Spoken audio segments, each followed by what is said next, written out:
मसीह में मेरे प्रिय भाइयों, बहनों और बच्चों, हमारे जीवन को लेकर, समाज को लेकर और काम काज को लेकर हम अक्सर तमाम सवाल या प्रश्न अपने से या एक दूसरे से किया करते हैं। प्रभु यीशु ने भी अपने मिशन कार्य के दौरान तमाम लोगों से विभिन्न प्रकार से सवाल या प्रश्न किए, और आज का शुभ संदेश जहां एक महत्वपूर्ण संवाद है अपने शिष्यों को लेकर, ये संवाद जहां पर न केवल शिष्यों के लिए वो संवाद रहा, बल्कि ये संवाद हम लोगों के लिए भी था, जहां पर प्रभु ने अपने शिष्यों के दिल में उनके प्रति जो आस्था या जो दृष्टिकोण रहा, उसकी परीक्षा प्रभु ने ली। दो सवाल अपने शिष्यों से प्रभु ने किए।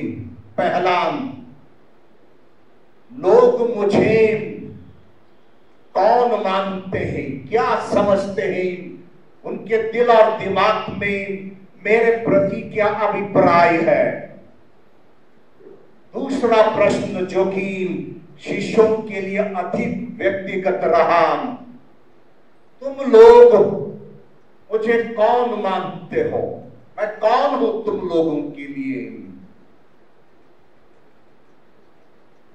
ऐसे सवाल जो कि प्रभु ने अपने शिष्यों से पूछे, लोग मुझे कौन मानते हैं, एक महत्वपूर्ण दृष्टिकोण यह प्रश्न और उसका जवाब दर्शाता है। समाज प्रभु को कौन मानती थी, और शिष्यों ने समाज का दृष्टिकोण प्रभु के समक्ष रखा और कहा, कुछ लोग आपको यूहन्ना बपतिस्मा मानती है, और कुछ लोग आपको नबी एलिया मानती है, और कुछ लोग नबियों में से एक मानती है। यानी लोग जानते थे कि प्रभु एक महान व्यक्ति थे, लेकिन पूरी तरह से ये लोग प्रभु को समझ नहीं पाए कि सचमुच में प्रभु पिता ईश्वर का एकलौता पुत्र, जिन्होंने इस दुनिया में देह धारण कर लिया, हमारे मुक्ति के लिए, हमारे पापों से हमें छुटकारा देने के लिए इस धरती पर अवतरित हुए। इस बड़े रहस्य को लोग सही मात्रा में समझ नहीं पाए। तो इसीलिए प्रभु के प्रति समाज का अलग अलग दृष्टिकोण रहा। यदि यही सवाल आज भी हम लोगों से पूछे या समाज से पूछे, अलग अलग दृष्टिकोण लोग हमारे समक्ष रखते हैं।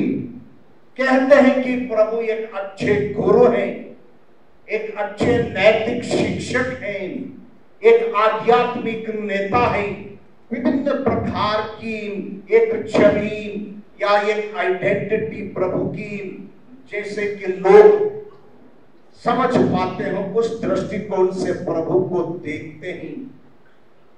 लेकिन असलियत में प्रभु का अस्तित्व या उनकी आइडेंटिटी ये रही कि वो ईश्वर के पुत्र थे, दुनिया का उद्धार करता थे, मसीहा थे, जो कि हमें मुक्ति देने के लिए इस धरती पर आए। यह रहा पहला सवाल, और ये सवाल के लिए आज भी शायद वही जवाब प्रभु को मिलेगी जैसे कि उस जमाने में समाज ने दी। दूसरा सवाल जो कि हम सबके लिए है कि तुम मुझे कौन मानते हो, मेरे बारे में तुम लोग क्या कहते हो। और यह प्रश्न शिष्यों के लिए व्यक्तिगत प्रश्न रहा, और पेतरुस उस सवाल को जवाब देते वक्त कहते हैं आप मसीहा हैं, और ये जवाब सटीक थी, सही रही। लेकिन इस जवाब देने के बाद भी पेट्रुस चूक गया, समझ नहीं पाया प्रभु को संपूर्ण रूप में। पेट्रुस भी चाहता था कि प्रभु एक राजनीतिक नेता हो, जो कि रोमी सरकार की गुलामी से प्रजा को मुक्ति देने वाला, एक मार्ग, एक दिशा निर्देश देने वाला। उस उत्पीड़न के समय में पेट्रुस भी चाहता था कि प्रभु ऐसे नेता निकल आए, लेकिन प्रभु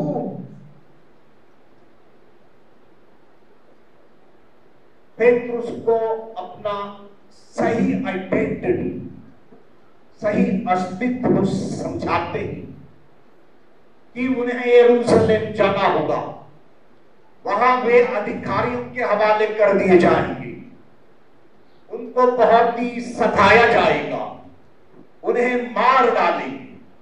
लेकिन प्रभु ये भी कहते हैं मृत्यु के बाद 3 दिन के बाद मैं दोबारा पुनर्जीवित उठूंगा।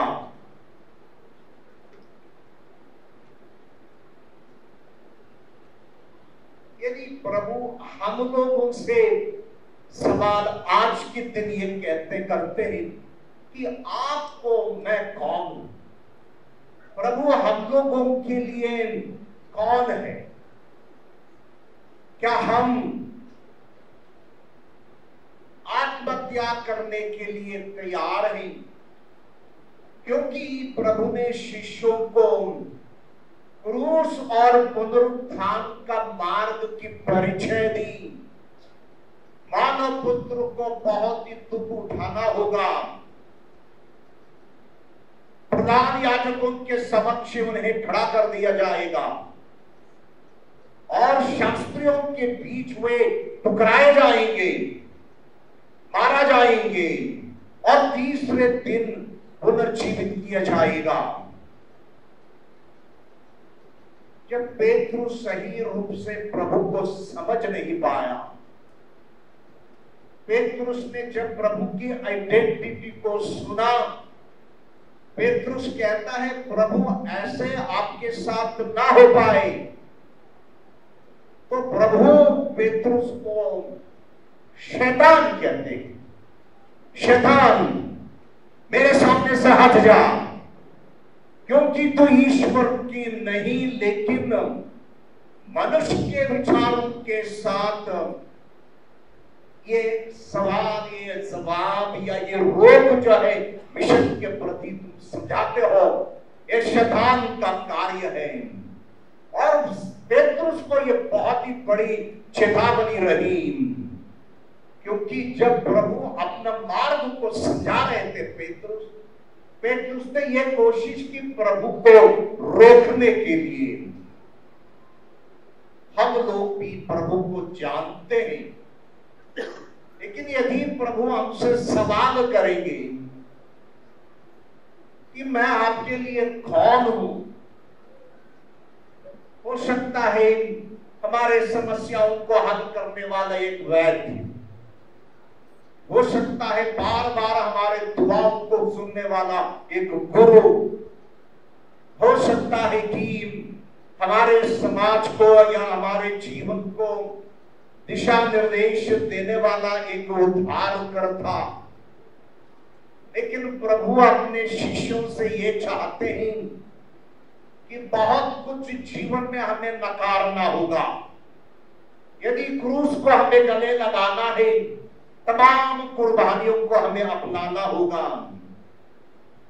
जीवन में हमें संघर्ष करना है।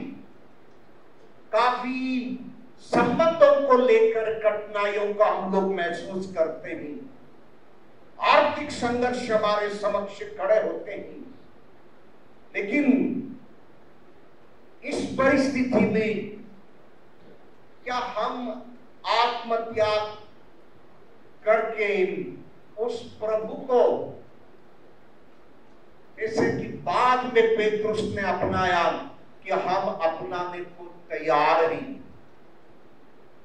और आत्मत्याग का आह्वान जो है हम लोग पढ़ते हैं पवित्र वचन में, जो अपना जीवन को बचाना चाहता है प्रभु कहते हैं वो खो देगा, और जो मेरे सुसमाचार के लिए अपना जीवन खो देता है वह जीवन पाएगा। क्या सचमुच में हम इस पवित्र वचन को लेकर हमारे जीवन में आत्मत्याग के लिए तैयार होते हैं?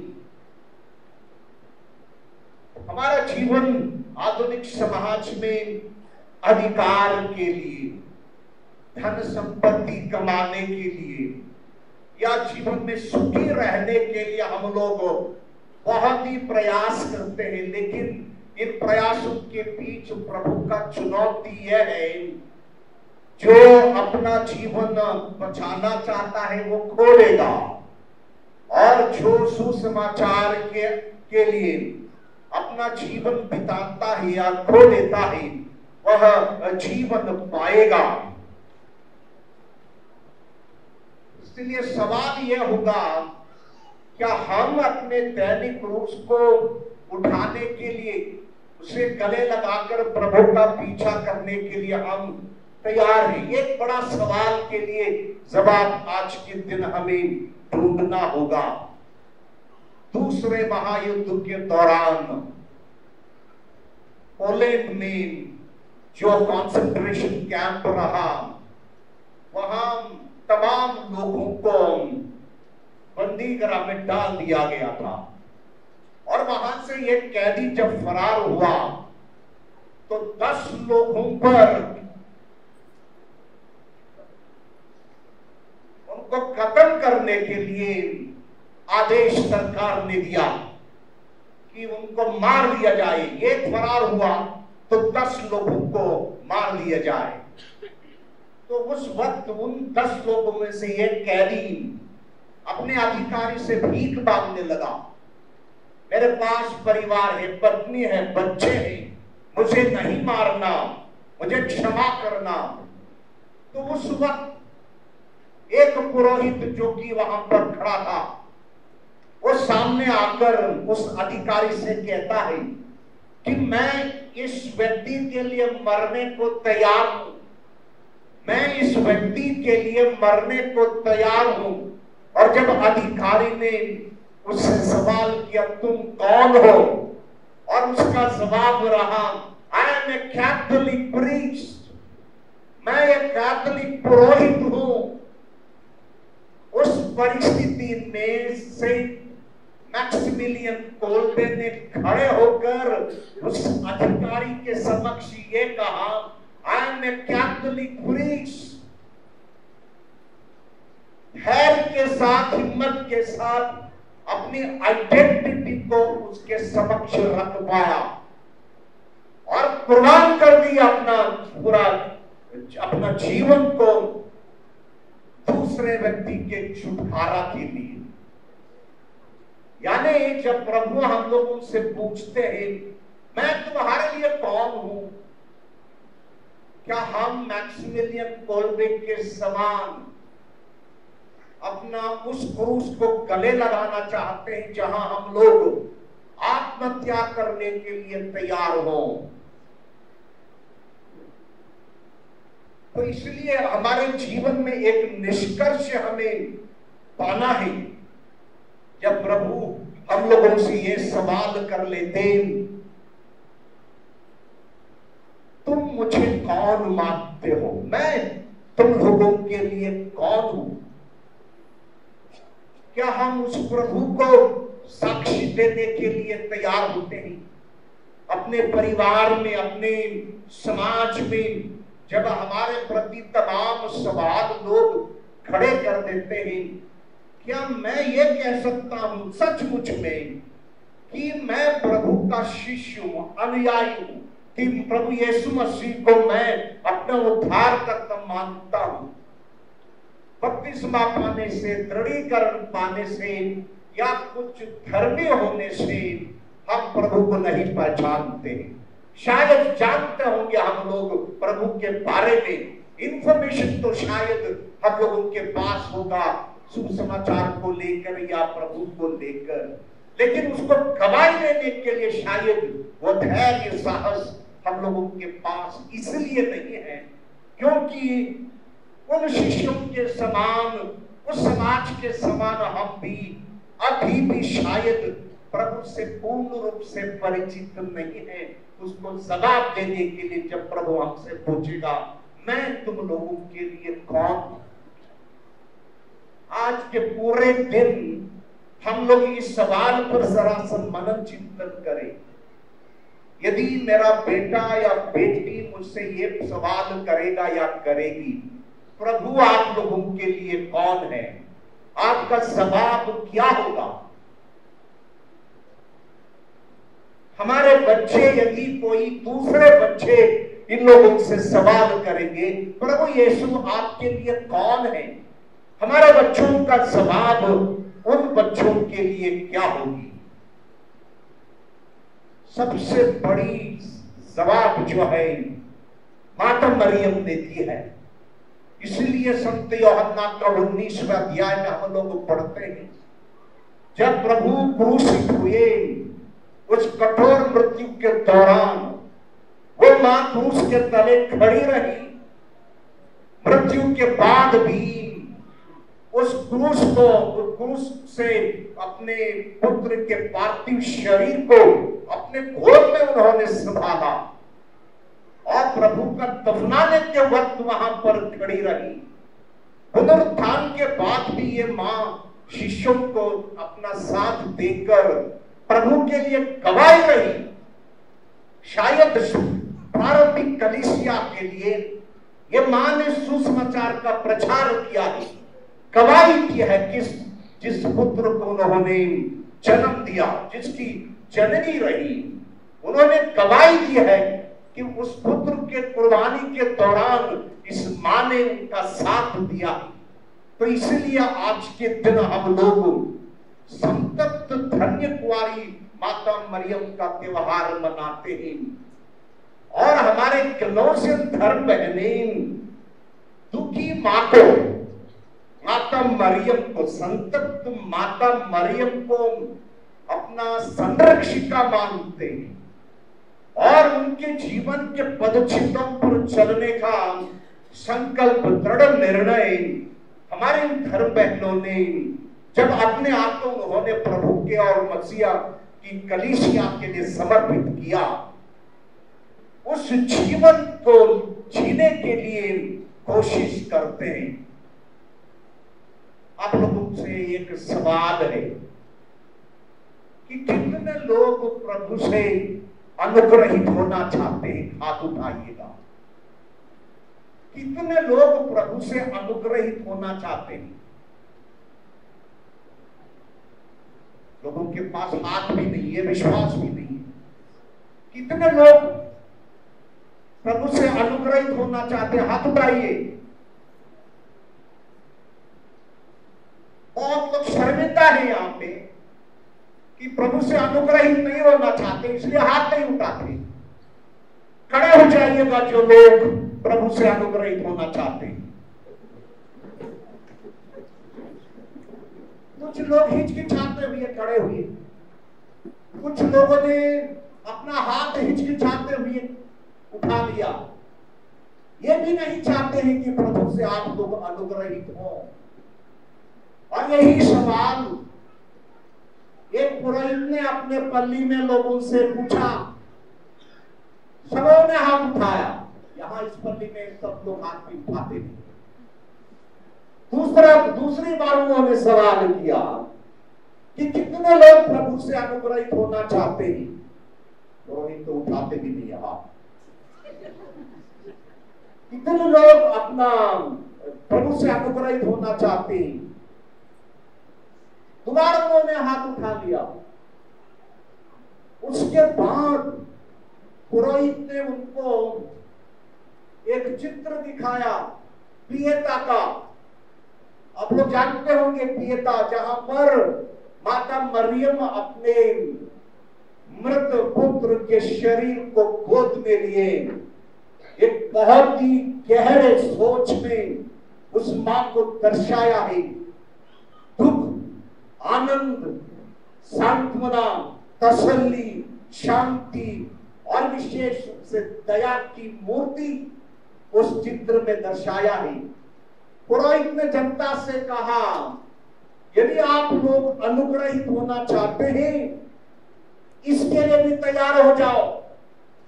इतना दुख सहने के लिए आप लोग तैयार हो जाओ, जैसे कि माता मरियम तैयार हुई। बैठ जाइए। केवल कैदोसियन गन पहने खड़े रहे। Sisters, do you really want to be blessed by God? Raise your hands.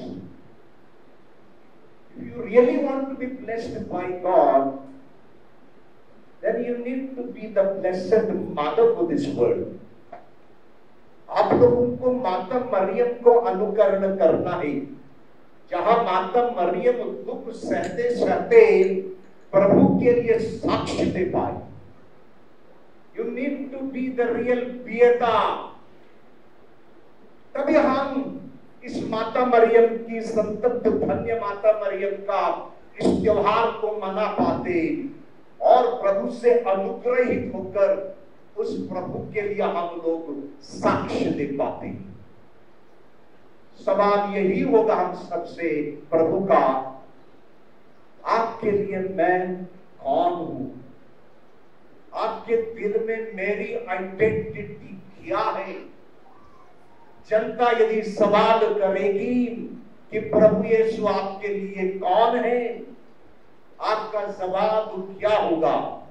और माता मरियम ने वो जवाब अपने पार्थिव शरीर पुत्र के शरीर को गोद में रखकर उस सांत्वना को, उस दया को दुनिया को दर्शाया है। वो मां हम लोगों के लिए दुआ करेगी, हम लोगों की रक्षा करेगी, हमें संभालेगी और आशीष प्रदान करेगी। आमीन।